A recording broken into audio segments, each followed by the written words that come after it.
రీసెంట్గా ఒక 2 to 3 members similar type of డౌట్ని మన యొక్క ప్లాట్ఫామ్స్లో అడగడం జరిగింది. అదేంటంటే, సార్ నేను సాఫ్ట్వేర్ ఫీల్డ్కి సెట్ అవుతానా లేదా తెలుసుకోలేకపోతున్నాను, నాలో నాకే అసలు నేను ఈ ఫీల్డ్కి సెట్ అవుతానా అని చెప్పి చాలా డౌట్గా ఉందండి సార్.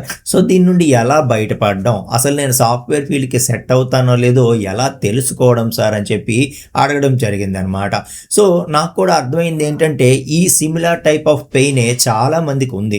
సో చాలామంది నాన్ ఐటీ నుండి ఐటీకి రావాలనుకున్న వాళ్ళు కానీ, లేదు అంటే present already software job try చేస్తున్న వాళ్ళు కానీ, సో వాళ్ళందరికీ కూడా నిజంగా టైం వేస్ట్ చేసేస్తున్నామా, నిజంగా మనం అసలు సాఫ్ట్వేర్ ఫీల్డ్కి సెట్ అవుతామా లేదా అనేటటువంటి ఆ డౌట్ అన్నది చాలా మందిలో ఉంది. కాబట్టి ఈ వీడియోలో చాలా క్లియర్గా అసలు మనం సాఫ్ట్వేర్ ఫీల్డ్కి సెట్ అవుతామా లేదా, ఏ విధంగా మనల్ని మనం ఎనలైజ్ చేసుకోవడం అనేది నేను ఇక్కడ క్లియర్గా మాట్లాడబోతున్నాను. సో ఇది చూసిన తర్వాత, ఇది ఫాలో అయిన తర్వాత మీకు ఖచ్చితంగా మీరు సాఫ్ట్వేర్ ఫీల్డ్కి సెట్ అవుతారా లేదా అని చెప్పి మిమ్మల్ని మీరు అసెస్ చేసుకోగలుగుతారు. అసలు నేను సాఫ్ట్వేర్ ఫీల్డ్కి పనికొస్తానా లేదా అనేటటువంటి డౌట్ చాలా మందిలో ఎక్కడ పుడుతుంది అంటే, కోడింగ్ నేర్చుకోవడం దగ్గర, కోడింగ్ ప్రాక్టీస్ చేయడం దగ్గర. ఓకే, సో మనకి కోడింగ్ సరిగ్గా రావటం లేదు కాబట్టి మేము సాఫ్ట్వేర్ ఫీల్డ్కి పనికి రాము అని చెప్పి అలా డిసైడ్ అయిపోతూ ఉంటారు. ఇక్కడ ఫ్రాంక్గా కొన్ని విషయాలు మనం మాట్లాడుకోవాల్సింది ఏంటంటే, కోడింగ్ నేర్చుకోవడంలో స్ట్రగుల్ అవ్వటం అన్నది వెరీ నార్మల్ అండి. సో ఎవరైతే ఈ రోజున ఫాస్ట్గా కోడింగ్ ప్రాజెక్ట్స్ చేసేస్తూ ఉన్నారో వీళ్ళందరూ కూడా వాళ్ళ యొక్క స్టార్టింగ్ కెరియర్లో ఖచ్చితంగా కోడింగ్ నేర్చుకోవడానికి స్ట్రగుల్ అయిన వాళ్ళే. వీళ్ళందరూ కూడా ఎర్రర్స్ వస్తే ఆ ఎర్రర్స్ని చూసి భయపడిన వాళ్ళే, ఆ తర్వాత దాన్ని అండర్స్టాండ్ చేసుకొని నెమ్మదిగా సాల్వ్ చేయడం నేర్చుకుంటూ ఈ రోజున ఈ స్థాయికి వచ్చిన వాళ్ళే. అలాగే కాన్సెప్ట్స్ నేర్చుకుంటున్నప్పుడు ఫస్ట్లో అర్థం కాక ఇంకా ఎంతో ట్రై చేసి చాలా స్ట్రగుల్ అయ్యి రాను ఇంకా ట్రై చేస్తూ ఆ విధంగా అర్థం చేసుకున్న వాళ్ళే. ఎవరికైనా స్టార్టింగ్లో అన్ని కాన్సెప్ట్స్ అర్థమైపోవు.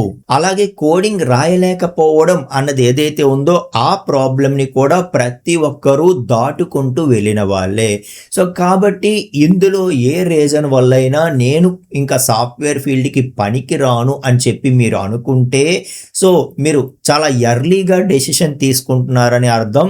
ఎందుకంటే సో ప్రతి ఒక్కరూ ఈ ఫేజెస్ దాటుకొని వెళ్తేనే మనం మన కెరియర్లో సక్సెస్ అవ్వగలము. ఇదైతే గుర్తుపెట్టుకోండి. మీరు సాఫ్ట్వేర్ ఫీల్డ్లో ఎంటర్ అవ్వాలి అంటే మీరేం జీనియస్ అయిపోవలసిన అవసరం లేదు, మీరు మ్యాథమెటిక్స్లో సూపర్ ఎక్స్పర్ట్ అయిపోవలసిన అవసరం లేదు, అలాగే ఇంగ్లీషు మీరు ఫ్లూయెంట్గా మాట్లాడేయాల్సినటువంటి అవసరం లేదు, అలాగే ఫస్ట్ అటెంప్ట్లోనే కోడింగ్ పర్ఫెక్ట్గా రాసేయాలి అని కూడా లేదు. బట్ కావాల్సిన ఒకే ఒక్కటి ఏంటంటే కన్సిస్టెంట్గా మీరు నేర్చుకోవటానికి రెడీ అవ్వటం. సో మీ మైండ్ని ఎస్ నేను నేర్చుకుంటాను అని మీకు మీరు రెడీ చేసుకోవడం ఇంపార్టెంట్.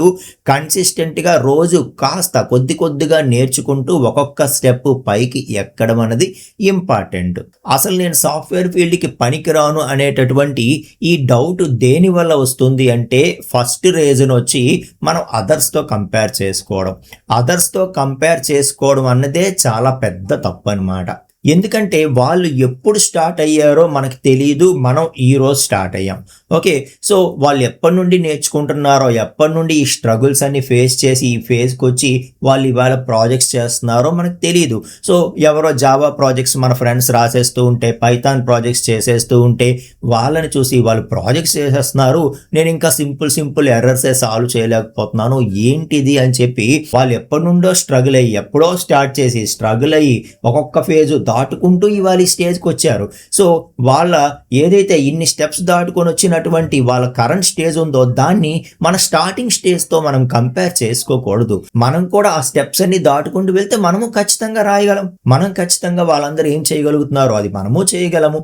అంతేగాని సో మీరిద్దరూ ఒకేసారి స్టార్ట్ అవ్వలేదు. ఈవెన్ ఒకేసారి స్టార్ట్ అయినా కూడా సో ప్రతి ఒక్కరూ ఈక్వల్గా చేయలేరు. సో సేమ్ టైంలో స్టార్ట్ అయిన ఇద్దరు ఒక చాప్టర్ నేర్చుకోవాలి అని అనుకుంటే సో ఒకరు ఒక రోజులో నేర్చుకోవచ్చు, ఒకరు 2 రోజుల్లో నేర్చుకోవచ్చు. కాబట్టి సో మీరు ఎవరితో కూడా కంపేర్ చేసుకోకండి. సో మీరు ప్రతి స్టేజ్ని దాటుకుంటూ వెళ్ళాల్సిందే. అలా వెళ్తే మీరు ఖచ్చితంగా మీ కెరియర్లో సక్సెస్ అవుతారు. అంతేగాని మీరు అదర్స్తో కంపేర్ చేసుకోవడం అన్నదే ఇక్కడ మెయిన్ మనకి నేను ఈ సాఫ్ట్వేర్ ఫీల్డ్కి పనికి రాను అనేటటువంటి డౌట్ మనలో రైజ్ అవ్వటానికి ఫస్ట్ రీజన్ అన్నమాట. అలాగే మనం ఏం చేస్తామంటే కోర్స్ చూస్తాము కానీ ప్రాక్టీస్ చేయము. అది కూడా మొబైల్స్లో చూస్తాము. సో మొబైల్స్లో కోర్స్ లెర్నింగ్ వీడియోస్ చూడటం అన్నది so mobiles are not for learning purpose అండి. సో లెర్నింగ్ది మనం మొబైల్లో చూడలేం. అందులోనూ కోడింగ్ అన్నది మనకు ఆ చిన్న క్యారెక్టర్స్ మొబైల్లో మనకు అంత క్లియర్గా కనబడదు. సో దానివల్ల ఐ స్ట్రెయిన్ అవుతాయి. ఎక్కువసేపు మనం చూడలేకపోతాము, ఎక్కువసేపు నేర్చుకోలేకపోతాము. సో ఇది ఫస్ట్ పాయింట్. అయితే అందులోనూ మనం ప్రాక్టీస్ చేయము. అదేదో సినిమా చూసినట్టుగా మనం చూసేసి వెళ్ళిపోతాం. అది చాలా తప్పు అనమాట. 45 మినిట్స్ మీరు ఒక లెర్నింగ్ వీడియో చూశారు అంటే దానికి 60 మినిట్స్ మీరు ప్రాక్టీస్ చేయాలి. సో ప్రాక్టీస్ చేయకపోతే మనం ముందుకు వెళ్ళలేము. సో చూసినంత మాత్రాన మనం ఏమీ చేయలేము. మనం ప్రాక్టికల్గా స్టార్ట్ చేయాలి, స్టెప్ వేయాలి.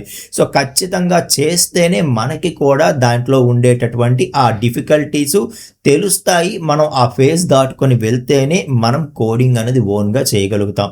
కాబట్టి మీరు ఖచ్చితంగా ప్రాక్టీస్ చేయండి. ప్రాక్టీస్ చేయడానికి మీకు డెస్క్టాపో ల్యాప్టాపో సో మీ దగ్గర లేదంటే మీ ఫ్రెండ్స్ దగ్గర, రిలేటివ్స్ దగ్గర, లేదంటే ఇంటర్నెట్ కేఫ్లో డైలీ మీరు వాళ్ళకి ఎంతైతే హార్లీ వాళ్ళు ఛార్జ్ చేస్తారో అది పే చేసో మొత్తానికి ఎక్కడో ఒక దగ్గర మీరైతే ప్రాక్టీస్ చేయండి.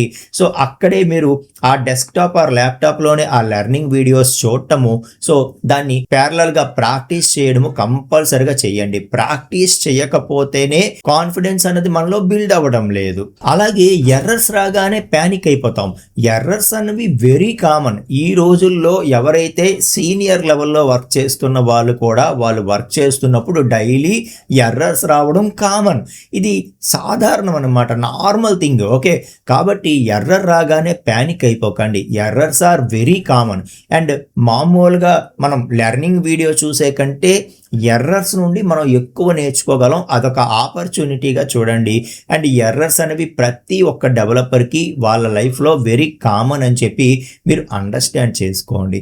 ఓకే, సో అక్కడ వచ్చిన ఎర్రర్ ఏ లైన్లో వచ్చింది ఏంటి అని క్లియర్గా ఉంటుంది. అది మనం అండర్స్టాండ్ చేసుకొని దాన్ని సాల్వ్ చేయడం నెమ్మదిగా ప్రాక్టీస్ చేస్తే ఇంకా సో మనం ఇంకా ముందుకు వెళ్ళగలుగుతాం అన్నమాట. అలాగే ఇంకొక రీజన్ ఏంటి అంటే ఏది పర్ఫెక్ట్గా నేర్చుకోకుండా ఇది సగం అది సగం నేర్చుకోవడం. ఒక కోర్స్కే మీరు స్టిక్ ఆన్ అవ్వండి. సో ఏదైతే జావా అయితే జావా, పైథాన్ అయితే పైథాన్, జావా స్క్రిప్ట్ అయితే జావా స్క్రిప్ట్, మీరు ఏది సెలెక్ట్ చేసుకుంటున్నారో దాని మీద స్టిక్ ఆన్ అయిపోండి. ఇంకా మధ్యలో ఎవరో వచ్చి ఇదొద్దు అది ట్రెండింగ్లో ఉంది దానికి వెళ్ళిపోంటే వెళ్ళకండి.